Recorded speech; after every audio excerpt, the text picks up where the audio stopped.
Are you going to discontinue those then? I don't know. I'm sure we'll have press conferences, and probably, but we'll just see. Part of it is in response to your needs. You know, We'd like to be able to ask follow-up to questions. the media's questions. Okay, well, that's one of the reasons I'm here. Thanks. And you learn and evolve, and that system seemed appropriate at the time, and I think we can probably evolve that. I like actually coming around, and seeing people. So, But let's get right to the Okay. hard stuff. all right. You wanted to talk about whether some stories are accurate.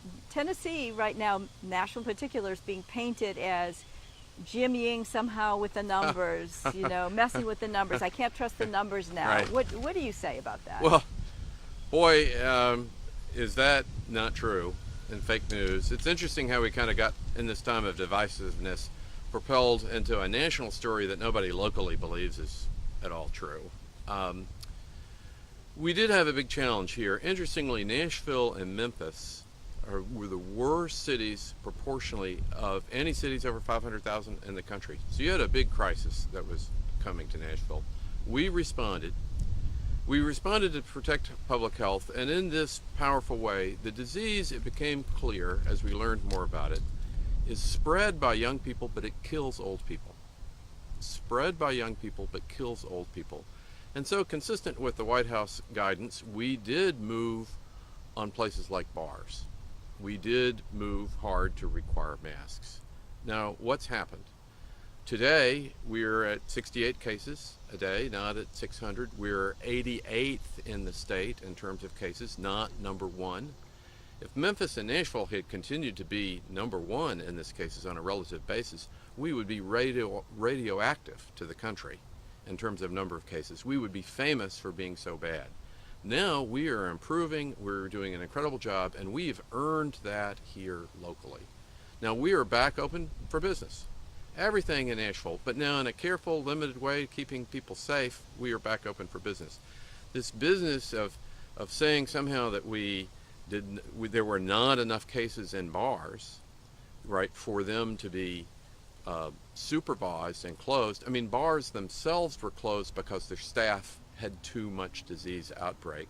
And then we were always very clear from the beginning, it's very hard to count those cases. Self-reporting is a problem. Contact tracing is kind of a problem. Those numbers show up in other counties, not in our county. The people who are there are not necessarily our county. And then the White House is very clear, it's young people spread that you got to get on if you want to limit the disease. 2 months of hard work, where are we today? In a very good place. A very good place relative to Tennessee. Everything that the White House said was going to happen has happened. That if you didn't get on it, and other places did, the disease would be higher outside of the cities. But your responsibility, my job as mayor, is to protect all the people in this county. That's what we did. I want to go back through the July 2nd, Okay. that chain of emails, because on July 2nd, you closed the bars for 14 days, but really the only numbers that we had was the clusters to that point since March had been 16. Well, Clarify that. I think if you look into it, and we're happy to go through all the correspondence, you began to have bar outbreak in late June. And that was telling you that it was probably going to propel the second wave, the second spike, that you had to be especially careful about any outbreak in that area because young people spread it. Young people naturally see more people in a week. They're out and they're about. They may not be symptomatic, but they spread it. And that is frankly what we saw. Our case count went from something kind of manageable in June, but to my mid-July, it was really high. It went from 16 to 80 in about a month. You mean in terms of bars? Mm-hmm. Yes. I'm looking at the county. I'm protecting everybody in the county. How do the people in the county get it? Where do they spread it to? So it's not just the cases measured in downtown. Did they get it? Where did they take it to? That's why what I said earlier is, so you have to keep that in mind. Young people, and this is the White House's message, young people spread it, old people die. So any place, any vector where young people are spreading it, be very careful, and we were. Now, we were pretty tough, pretty firm, pretty early. That's why we're successful today. You were mentioning yesterday, and I think you got the dates a little bit confused, Okay. but you had said yesterday that Dr. Birx had come around and told and met with you about closing the bars, but that didn't actually happen till later Till that late month. July. And she, I mean, I was plat. I mean, she was giving a lot of mayors and state officials a lecture about what to do. I was proud in that moment to say, we've accomplished your list, right? So that put us weeks ahead of where we would be by moving early. It was not a surprise to anybody that she was coming here to say this, right? Her view, the White House's view about how to manage that particular crisis was always very clear, and we always were doing it. Consistent with this kind of national problem of working the problem. Young people spread it, old people die. Your job is to protect all the people in Nashville. What are you going to do? So that's also part of closing things earlier, is people with alcohol later in the evening, the spread kind of goes up. And and our wonderful hospitality partners would say the same thing, is that bad stuff happens later at night. You're less able to supervise, people cluster.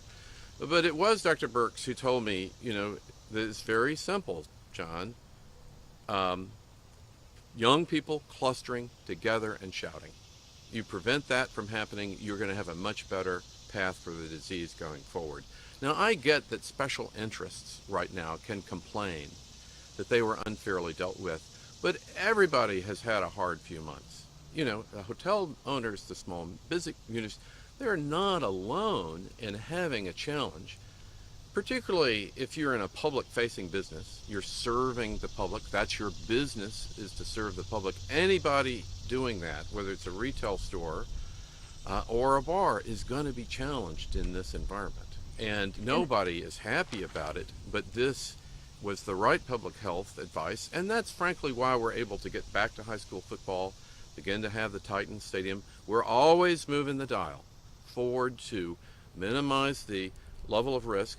A hard thing for viewers to realize or to understand, or they understand it, frankly. I'm sort of kind of misspoke there. This is not going away. I don't think we can get the disease rate to zero. We have to manage it down the best that we can. It's clearly some months before you have a vaccine that at least is in people and working. So you're going to have a pattern of the economy of opening up and getting people back to work as safely as possible. It's a new disease. So we're learning that path every week, every day. We're not defensive at all about this. We are learning together. Early in the disease, nobody thought masks were that important. Some people thought it was not spreadable asymptomatically. I mean, today we don't know whether you can get it again even. That's a pretty fundamental thing about a disease not to know. As we learn together as a community, we respond together and do what we can to do it safely. How do you feel about the governor criticizing you for not opening things more quickly and causing more economic harm than could have been avoided? Well, I mean, I've followed the White House advice probably a little bit more carefully than the state. Mayors in cities have a different challenge because the disease is going to naturally be greater here. I think it's great that the governor allowed cities and counties to respond differently, determining on the population. So if we had not been allowed to respond differently here, if we were still number one worst in the state because we didn't have a response, it would be devastating for Tennessee. We would be radioactive to the rest of the country. That's a good thing that did not happen. Governor Lee's flexible, localized, allowing local government to respond separately based on the disease in their location, I think is super appropriate. Now, back in that era, there are a lot of counties that did not have the disease, so it's going to be hard to explain to them why to have the crackdown here. We had it. We had a ton of it. We were headed for being the worst in the country, proportionally. We were tough. We dealt with it. We're in a much better place today. That sounds like validation to me, and validation of kind of the state's response is let the cities have their path. The rural areas don't have to be that path. I am going to be concerned about outbreaks in rural areas too. I worry about that coming back here. But we in Nashville serve the region with health care. If we broke the healthcare system here, we are not going to be able to serve our region, right? And even this whole discussion that people forget how quickly it was, we were on the verge of breaking our healthcare system, right? There was a time in June when the second spike was clearly coming back on our way. I know he and I, the governor, both thought carefully about the MCC not having reopened up as a big hospital. Was that a mistake? But now we know you don't, if you can get people to wear masks and you can decluster, particularly young people, you don't have to turn the MCC into a big hospital. You do not have to shut everything down. We are learning together as our city successfully learns to adapt with the disease. All of our habits change. It's not fun, but right now it's effective. It's statistically effective. It does require everybody working together. I want to get to a couple of other before we run out of time. Jeremy Finley had filed an open records request with the health department asking for details of the 10 bars and the information about the clusters, emails between the bars and the health department. He was given a response saying no records exist pertinent to this. Okay. What's your comment about that? I want to give, I'm not for any, I'm for full transparency, and let us go and be, I'm not quite sure what happened in that circumstance, fully transparent. I do want to be cautious in basically business and individual rights in the contact tracing era, right? That not everybody reports all the bars that they went to. Was it this bar that you got it at? Was it that bar? What is their legitimate right as a business to have some level of carefulness? You are reporting hearsay. There's a huge business necessarily. I heard you say, there's a big business consequence. Erring on privacy in some of these cases is probably a responsible thing to do, but we'll be fully transparent to what degree any lawyer thinks that you should have it. And custodians of public information and the media also, I think, want to be conscious of maybe a misreport having economic damage that was not justified. Now, people saw pictures of hundreds of people inside bars next to each other. They know where they are. So the media, I think, already knew where the areas that you're going to have a lot of concern, because it's just in social media now. Is that courtroom evidence? That's for the lawyers to determine. But we don't want to shield anybody or not have a response. We're going to be transparent, but there are some privacy rights in America you've got to be careful at. And I don't want somebody saying, oh, I had it here, and we have no proof of it, and then it's reported that they had it there, and in fact the business was very carefully managed, and that probably wasn't the case. We can't legitimize kind of a hearsay. So will you reconsider releasing that information now? Sure. I mean, I'm going to sit down with the lawyers in public health. Anything that is more transparent, we are going to do. We have no problem with any of the story, right? I mean, it's what the data is. It's probably a misinterpretation. It is a misinterpretation to think that a low case count, which is probably underreported. So for somebody to say we only had 80 cases in bars, right? Well, 1, 80 is a lot. 2, there are probably a lot more in other counties. 3, where are those cases going to? This is the fire. That is the match that's setting the fire. You got to be careful about matches, and everybody was playing with matches in a hay barn. Okay, so you're going to be careful about that. You're not really allowed to say it was only 1 match or it was only 80 matches. You're in a hay barn. Okay, so being responsible, my mission is to protect all the people, the old people who can die from it and the young people who can spread it. I have the values of the whole county to look after, and that's my job as the mayor. It's the whole county. It's not one group saying, oh my gosh, we wish things were otherwise. We all wish things were otherwise. But the real thing to talk about today is the progress that we've made, right? 2 months of great hard work by people very carefully. Because of the way the disease goes in 14-day cycles, it ratchets down slowly. If you had not started wearing masks, back in July, we would be in a different place. Nashville was on the path for being infamous in the country for its level of spread. The cities did a lot of hard work right here to help our state. I think we were pretty infamous at one point. Well, and we're still in the top of the list. But now we're infamous in this public records debate, though. Well, How do you feel about that, getting all this national heat? Well, the local reporters, their local press know that that's a little bit, I think, of a manufactured story. We're happy to give you whatever information anybody wants that's legitimately, not using hearsay to endanger a functioning business. And it is just a single group of basically people that, have been playing with matches in a barn, complaining about taking their matches away. So, I don't feel badly. It's my job to protect the health of people in Nashville. I'm going to do it. If people want to make it a national story because they want their own interests to be promoted above others and our public health, then it's my job to say no. It's also my job to be completely transparent about whatever information that's available to you. It'll be made available. There was never any secret about this. I mean, there was never the outbreak in bars that was, the majority of the cases, at least initially. The question is, where did those cases go to? And I do like my analogy of playing with matches in a hay barn. That's where you are particularly careful. And my job is to protect the whole community and not to favor one little group. And one group can say, oh my gosh, we're so important to Nashville. Everybody's important to Nashville. Everybody who has suffered with this needs to be valued. We cannot do enough for the people who have suffered through this. I mean, it's the biggest crisis in 100 years. Health crisis in 100 years. This is the biggest financial crisis in city history, combined with the biggest health crisis in city history. Working together, we can get our way out of it.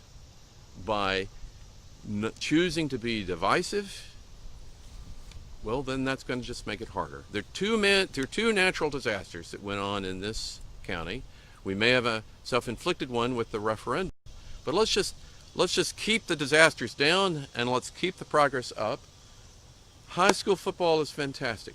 Think of the work that went on that has allowed that to happen. That's the first and what'll be a chain, I hope, of increasingly open situations as we show that we know how to manage the disease and go forward. That's our path until we get a vaccine. I've got to ask you about not for public consumption. Not for public consumption. The email chain that went back and forth between when Ben Eagles asked about countywide contact tracing numbers, and this was June 29th. Okay. He was asking about how many cases have spread at bars, and the health department, Leslie Waller, answered, this is not for public consumption, right? What did you take that to mean? Well, Give me context. the first I'm hearing about that, I imagine this is the health department with its own lawyer's guidance saying that there's some information that we were just talking about earlier that can inappropriately endanger a business, right? And so the health department is allowed to know it to help make decisions, right? But it's a little bit like a doctor's confidentiality, and many of them doctors over there, so they're going to work on that sense of, I think, what is appropriate. It helps you with the diagnosis, knowing everything, but there are some restrictions on information from the government. There are some privacy claims, and so get to the specific of what she is, a well-qualified epidemiologist. She is not a public information officer. She is not a lawyer. So what is not for public information to an epidemiologist may be different. This was just in regards to raw numbers, though. This was the conversation about how many cases had there been in bars that Mr. Eagles had asked. Okay. And said, how many cases had there been at bars? And that was that little graphic, a little bar chart that was released saying there had been 16, whereas there had been so many more in the other categories. And those are numbers just since March. Yeah, and again, part of that, flagged by the White House, is the alarm of cases in some categories. Some outbreak is, frankly, very difficult to manage. Household spread from a husband to a wife, that's going to be very hard to manage. Essential workers, nurse spread, that's very hard to manage. Where is the spread that can be managed? And see, that's part of the emphasis on the bars, is it can be managed, and it's also the super spreaders. So be very alert to what that is and be on it. And if you are on it, and cities were, I mean, Governor Abbott in Texas closed bars, right? This is not, this is a nonpartisan response to a public health problem because of the unique vulnerability to a population, to that group, that young people who may not know that they have it, happy to spread it, and old people die. So I'm not, there will be at the end of this, a year from now, 100 things that we wish were better, that we had been on sooner. I wish I'd told everybody on March the 16th, go wear a mask, right? We did not know. There's a lot that you don't know in a new disease. You do the best you can. You understand that you're going to make mistakes. You try to manage, you know, the whole controversy with Bob Woodward and Trump, that he, you know, underestimate or overestimate. You have to be aware of, you don't want to panic the population either, but you have to be aware of what could have been a deep public health crisis here. I mean, you know, all of us who are involved in it, the mere thought of the MCC being 1,600 bed hospital that's a pretty devastating moment. If you can ever keep that from happening by closing a bar, sure. Now for a long time there were not that many customers either. And then this question of, if you're flagrantly open, are you attracting people deliberately trying to be unsafe to Nashville? Well, that's a concern too. And then if you have bars closed because their own staff is sick, and then you're bringing people to Nashville because we can all be unsafe in Nashville, and then we'll give it to people in Nashville, that's a concern too. You know, so all of this comes into the right level of decisions. What's the mission? To keep everybody safe as much as possible, right? I want to switch to a different topic for just a sure. minute. The election commission has apparently, the clerk is now certified that the referendum is going to happen. Is the city going to fight that? Well, as I've been saying, this particular amendment, which is a lot of different things, as one amendment. It's not only the property tax, which, you know, just if I can spend a moment, a couple of years ago, we had a tax rate cut of about $1.50. This past year, the council has felt that $1.06 of that needed to come back. So you still have a tax cut from what a few years ago it was, but you have a city that had run out of money. Have been facing not able to, frankly, make payroll in July without this tax increase. The down ballot items are a huge concern for anyone that cares about Metro. That everybody should read and digest the whole thing. It's one vote up and down. It's going to change everything about how we do business in Nashville.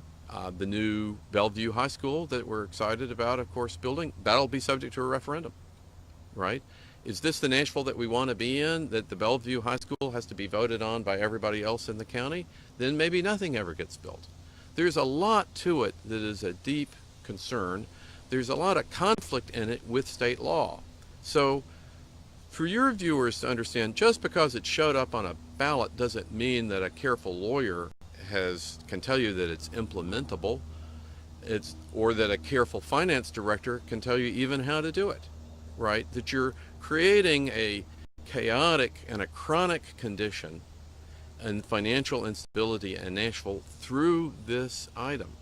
And the conflict with state law, I mean, the reality is everything in the state of Tennessee, we are not a referendum state. Heretofore, we have not been California, right, where everything is done by a referendum. State law carefully prevents that from happening.